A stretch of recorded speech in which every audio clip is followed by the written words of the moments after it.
सुप्रभात बच्चों। आज हम एक नए पाठ की ओर चलेंगे। उस पाठ का नाम है संत टेरेसा, एक महान व्यक्तित्व। आज हम इस पाठ में एक ऐसे व्यक्तित्व का अध्ययन करने जा रहे हैं जो हमारे देश के लिए बहुत ही गर्व की बात है, जिन्होंने बेसहारा लोगों की तथा भूखे, निर्वस्त्र, बेघर, चर्म रोगों से ग्रसित, विकलांग ऐसे लोगों की सहायता की है तथा सेवा की है। इन्होंने बहुत सारे आश्रमों की भी स्थापना की है। आज हम एक ऐसे व्यक्तित्व की चर्चा करेंगे। उस व्यक्ति का नाम है संत टेरेसा। यही पशु प्रवृत्ति है जो आप ही चरे, वही मनुष्य है जो मनुष्य के लिए मरे। यह पंक्तियाँ मदर टेरेसा जी ने कही हैं। वह कहते हैं कि पशु की यही प्रवृत्ति होती है जो आप में ही क्या वो दाना चरते हैं, और मनुष्य वही होता है जो मनुष्य के लिए मरता है। यानी मनुष्य की ही सेवा करता है, उनके दुख में शामिल होता है, उनके सुख में अपना सुख मानता है, और एक दूसरे की मदद करने वाला ही क्या होता है, एक सच्चा मनुष्य होता है। परोपकार की भावना लेकर जीने वाला व्यक्ति ही सच्चे अर्थों में क्या होता है, एक सच्चा मनुष्य होता है। आज हम चर्चा करेंगे एक ऐसे महान व्यक्तित्व की जिन्होंने अपना जीवन दूसरों के सहायता में या दूसरों की सेवा में ही अपना जीवन समर्पित किया है। अपना जीवन भूखे तथा बेसहारों के लिए समर्पित कर दिया है। हम बात कर रहे हैं मदर टेरेसा जी की, जिन्हें सेंट टेरेसा की उपाधि भी दी गई है।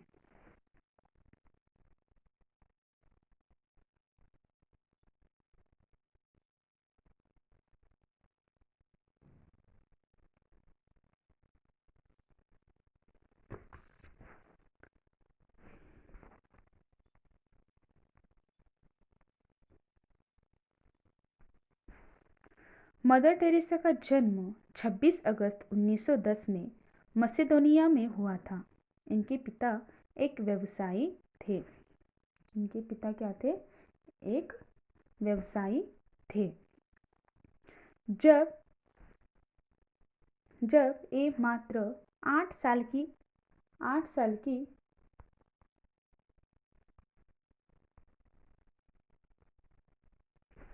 जब मदर टेरेसा जी मात्र 8 साल की थी, तभी इनके पिता का देहांत हो गया और पालन पोषण की सारी जिम्मेदारी इनकी माता पर आ गई।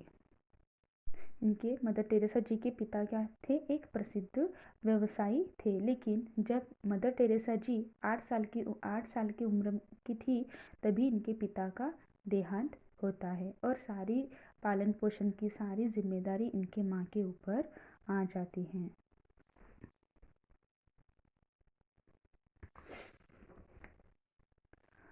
मात्र 18 साल की उम्र में इन्होंने सिस्टर्स ऑफ लोरेटो में शामिल होने का फैसला ले लिया। सिस्टर टेरेसा 6 जनवरी 1929 को कोलकाता में लोरेटो कॉन्वेंट पहुंची। वहाँ वे एक अनुशासित शिक्षिका थी। वह 1944 में वह हेडमिस्ट्रेस हो गई।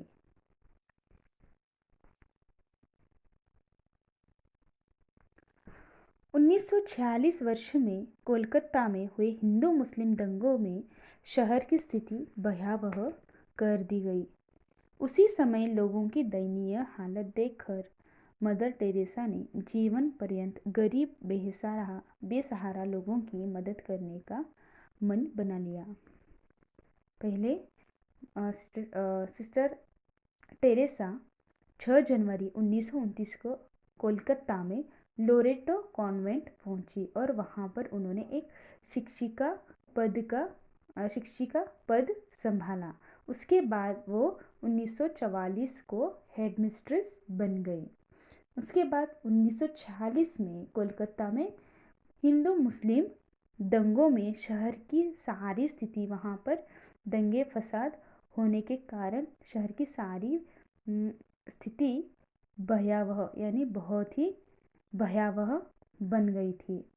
उसमें लोगों की हालत बहुत ही बुरी बन गई थी। किसी को चलना नहीं आ रहा था, किसी को बहुत सारे लोग जख्मी हो गए थे। यह सारी स्थिति देखकर मदर टेरेसा ने अपने मन में यह सोच लिया कि इसके आगे की ज़िंदगी अब मैं लोगों की सेवा करने में ही गुजार दूंगी। सिर्फ लोगों के लिए ही मेरा जीवन अब समर्पित रहेगा। यह उन्होंने अपना मन बना लिया।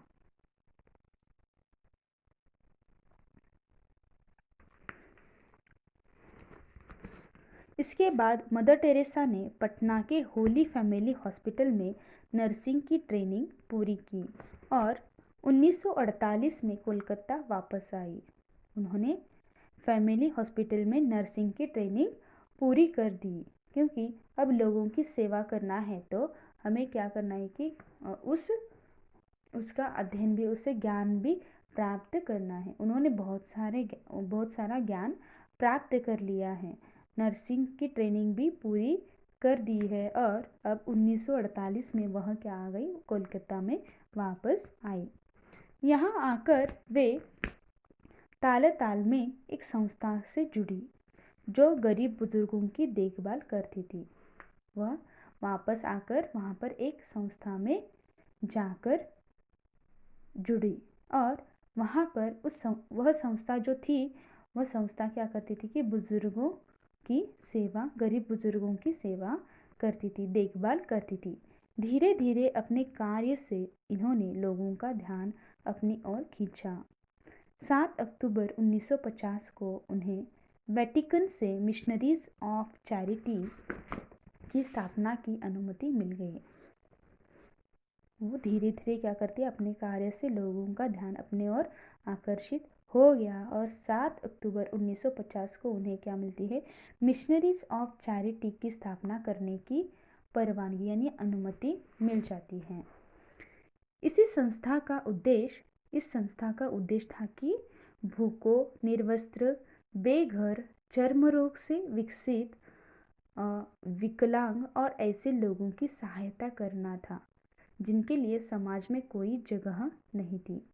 उन्होंने अपनी जो मिशनरीज ऑफ चैरिटी संस्था खोली थी, उन संस्था में भूखों, निर्वस्त्र, बेघर, चर्म रोगों से ग्रसित, विकलांग ऐसे लोगों की सहायता करना इस संस्था का उद्देश्य था।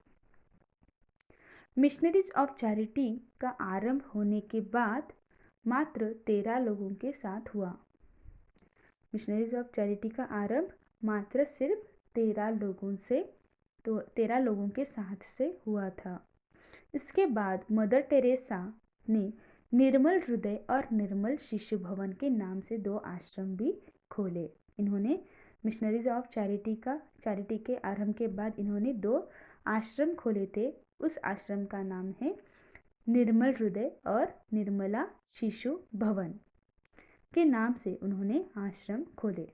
निर्मल हृदय का उद्देश्य था, इस आश्रम का उद्देश्य था असाध्य बीमारी से पीड़ित रोगियों तथा गरीबों की सेवा करना, यानी बड़े बड़े बीमारी से पीड़ित लोगों की मदद, यानी रोगियों की मदद तथा गरीबों की सेवा करना निर्मल हृदय का उद्देश्य था। निर्मल शिशु भवन की स्थापना अनाथ और बेघर बच्चों की सहायता के लिए हुई थी। निर्मल शिशु भवन यानी जो अनाथ बच्चे हैं, जो बेघर बच्चे हैं, उन्हें रहने के लिए निर्मला शिशु भवन की स्थापना इन्होंने की थी। मदर टेरेसा के कार्यों से प्रभावित होकर उन्हें पद्मश्री और भारत रत्न पुरस्कार से सम्मानित किया। संयुक्त राज्य अमेरिका ने मेडल ऑफ फ्रीडम पुरस्कार से सम्मानित किया। इनकी मदर टेरेसा जी की सारी कार्यरत देखकर इन्होंने बहुत अच्छे कार्य हमारे देश के लिए किए, पीड़ित लोगों की मदद की है। उन्होंने आश्रम खोले, मिशनरीज ऑफ चैरिटी इस संस्था की स्थापना की। इन्होंने बहुत सारे लोगों को काम भी दे दिया था। ऐसे एक महान व्यक्तित्व की हमारे देश ने पद्मश्री और भारत रत्न पुरस्कार से इन्हें सम्मानित किया। संयुक्त राज्य अमेरिका ने मेडल ऑफ फ्रीडम पुरस्कार से इन्हें सम्मानित किया। मानव कल्याण के लिए किए गए कार्यों की वजह से मदर टेरेसा को 1989 में नोबेल शांति पुरस्कार भी मिला। इस महान समाज सेविका का निधन 5 सितंबर 1997 में हुआ था। इनकी मौत के समय मिशनरीज ऑफ चैरिटी में 4000 सिस्टर्स और 300 अन्य सहयोगी संस्थाएं काम कर रही थी। इन्होंने अपने कार्य से इस संस्था को इतना ज़्यादा बढ़ा दिया कि इनके देहांत के समय में मिशनरीज ऑफ चैरिटी में 4000 सिस्टर्स और 300 अन्य सहयोगी संस्थाएं यानी 300 संस्थाएं इनके मिशनरीज ऑफ चैरिटी में काम कर रहे थे। इन्होंने इतने लोगों को क्या किया है, जीवन दान दिया है, काम दिया है। तो आज हम एक महान व्यक्तित्व का परिचय देखकर हमें हमारे देश पर बहुत ही गर्व होना चाहिए कि हमारे देश में ऐसे महान व्यक्तित्व, बहुत सारे महान व्यक्तित्व हो गए हैं। हमें उनसे कुछ सीख लेकर हमें भी हमारे जीवन में कुछ अच्छा काम करके अपना जीवन सफल करना चाहिए। यहाँ पर यह कहानी खत्म होती है। धन्यवाद।